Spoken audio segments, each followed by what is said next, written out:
angels, what's up? It's your girl Alicia, and I'm back today with another video, and I got a message for you guys from the Lord today.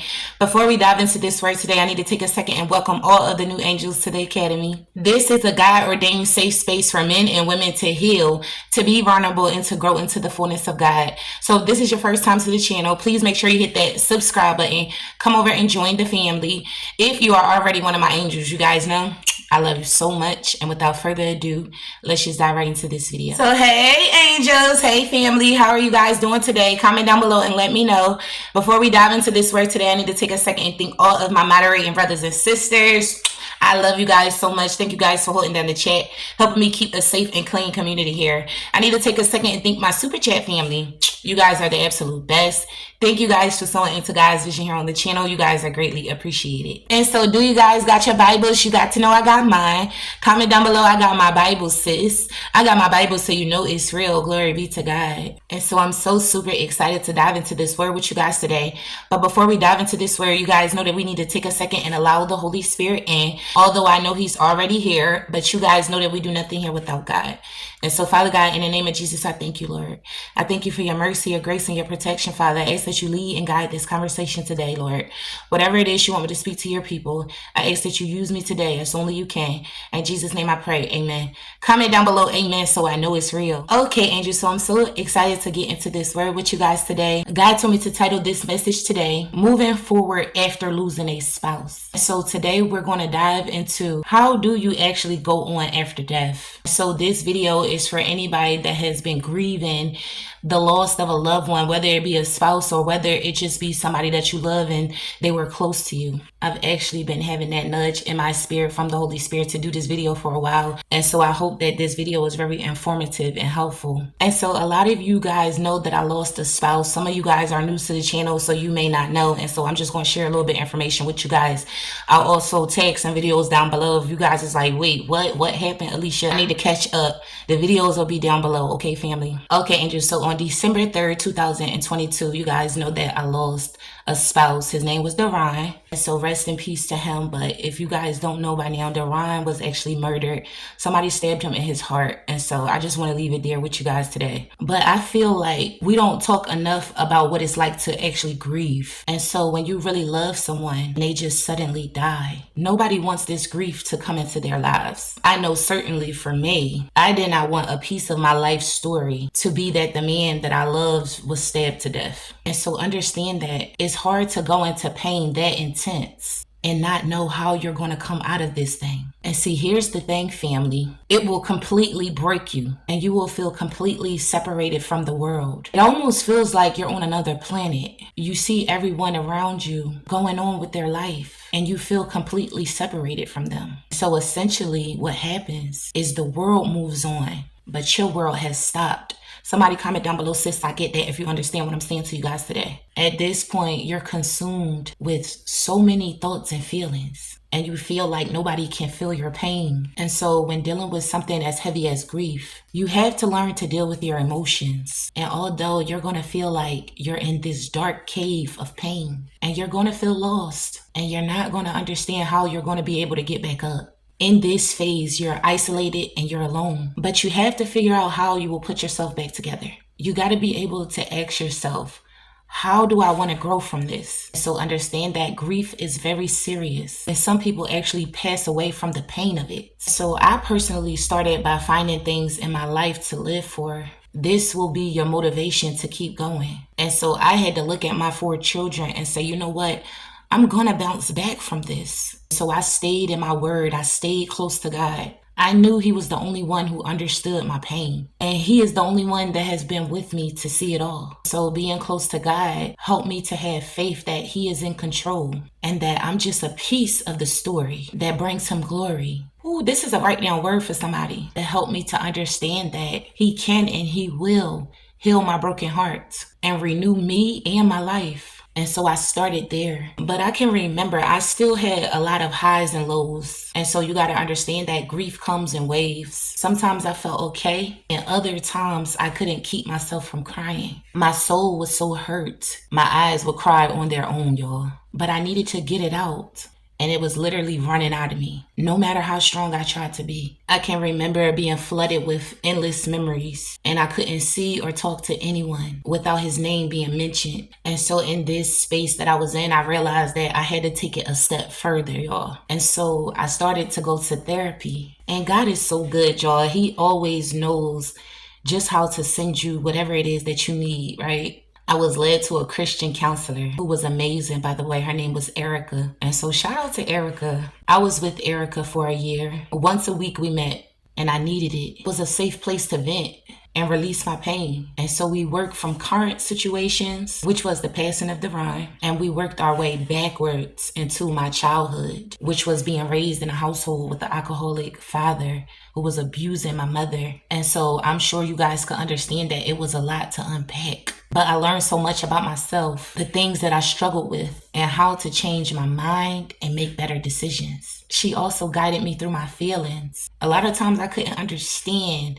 everything it was that I was feeling. It was almost as if all of these feelings and emotions were overwhelming me. And so she explained to me that it's okay to have moments and to allow myself to feel it and then release it. And see, I learned that it's not God's desire for us to sit in grief for the rest of our lives. And I knew that I didn't want to keep from loving people to avoid the pain that it could possibly come with, right? And so I started to feel like I was losing my ability to love the same. And I hated that because I always told myself, no matter how much pain I experienced throughout life, I would never let it change my heart. I would never let it change who I am as a person, right? So I decided to get a puppy for Christmas for the kids, but little did I know that it was for me as well. It was like having a newborn baby all over again, but it allowed me to pour out my love and to be loved back without pain. It also forced me to keep moving forward. I had a routine and I kept it. I would get up early. I would get the kids situated for school. I would take Ava outside to go to the bathroom. I would feed her. I would go to the gym, come back home, wash up, eat healthy, go to therapy, come back home, take care of my motherly duties, make sure the house is situated,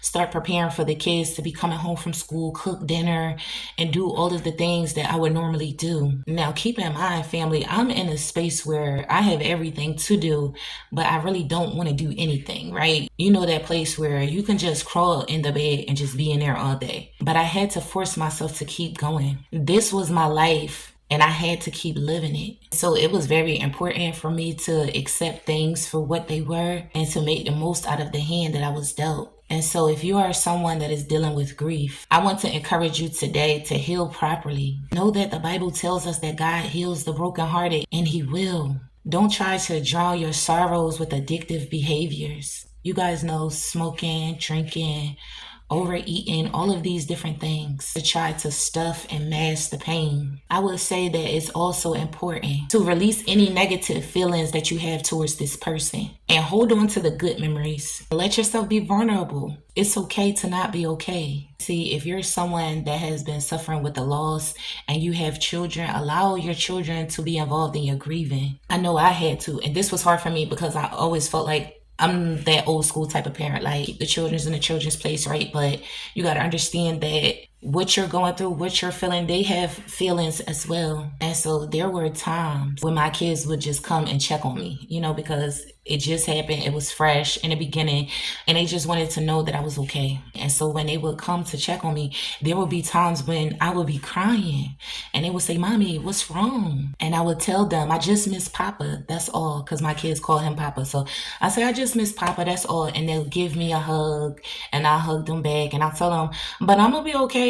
Don't worry about it. I'm going to be okay." But you just want your kids to understand that you guys are going through this together. So love and support one another. I also encourage you guys to allow your friends to be there for you. And God is so good. He sent me some good God-fearing friends to pray for me, to love me and support me. And you guys have been so supportive as well. But it's nice to have that support and to know that you're not alone. And see, God also restored my relationship with my family. And so they were able to be supportive. And so I'm grateful for that. I would say don't mask your pain because it only slows down the healing process. And continue to do what it is that you love to do.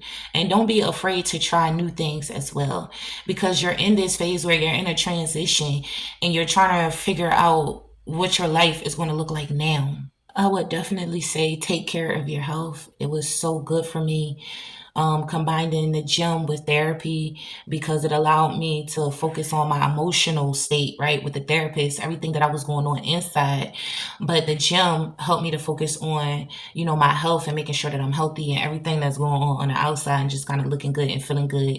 And it really ties in together. So know that it's okay to cherish your memories and give yourself time to heal. I remember when everything first started, everybody would tell me, give yourself time, and I felt like it was taking forever. I was like, this is taking forever. And I'm like, I don't know if I'm ever going to truly heal from this. Some people will tell you when you lose somebody, you'll never be the same, right? But I feel like it's not meant for you to ever be the same. It's meant for you to find the lesson in it, also to be able to strengthen your relationship with God and to turn that pain into your purpose, right? Take all of that pain and that passion that it comes with and turn it into something positive and productive. And so I had to remind myself that I'm not the only person that has lost a spouse, that has lost someone. And if God felt that I was strong enough to go through it, then I knew that He would see me through it. And so that I can be in a position to help you guys as well. And so remember to just take it one day at a time, but most importantly, to just keep moving. And I feel like that is the hardest part when you lose somebody. The hardest part is to just keep moving. But there's a lot of scriptures in the Bible that you can find comfort in. I found a lot of comfort in 1 Thessalonians chapter 4, verse 13 through 18. You guys got to read it. But in this scripture, God is basically telling His people that these people are only asleep and that one day they will awake.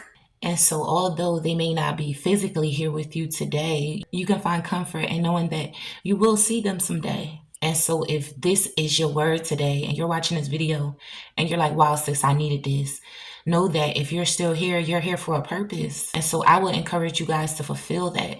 And so this is the season that I pray that you guys finally rise above the pain, release it so you can walk into this new beginning that God is trying to bless you with. And so I love you guys so much. I pray that you guys receive this word today from the heavens above. If I can do it, you guys can do it as well. So don't give up because God still has more for you. Don't forget to give this video a great big thumbs up. Make sure you like, comment, and subscribe. Share the video out with whoever the Holy Spirit leads you to. Anybody that you know who has suffered from a loss of a spouse or a loss of someone that they truly loved. So that is the end of our video today, family. But always remember the secret to success. Say it with me, y'all. Put God first. Always be determined, and consistency is key. Period. I love you guys, and I will see you guys in our next video. I will. Bye, angels. Mwah.